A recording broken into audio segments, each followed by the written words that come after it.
When we're taught this story wrong, we end up having this break with how reality works. We do this with David. David was a good person, a man after God's own heart, and if you're a good person, then your giants will be conquered as well. I think this is a poor reading of David and Goliath. And I think maybe it leads us to have this break with reality.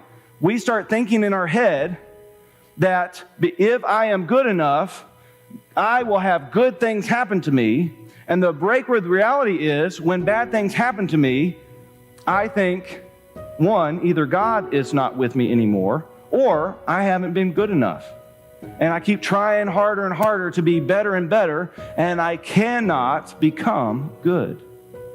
Well, what happens, what do we say to the Christians in the Ukraine who have died recently?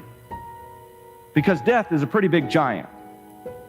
What if we teach them, well, if God's on your side, He's going to help you conquer your giant, and then they die? Do we tell the family, well, God probably wasn't on their side? Or maybe they didn't have enough faith. I think this is a poor teaching of David and Goliath, and I think it leads to problems with reality. No matter what you do, no matter how good you live, no matter if you get COVID or don't get COVID, no matter how many times you wash your hands, no matter how much bacon you do or do not eat, the mortality rate for humans is 100%. We need a champion to be there and achieve what we cannot. We cannot defeat sin, we cannot defeat Satan, we cannot defeat death, but Jesus did on the cross. The story of David is we don't put ourselves in the place of David. We put Christ there because He's the champion that goes before us.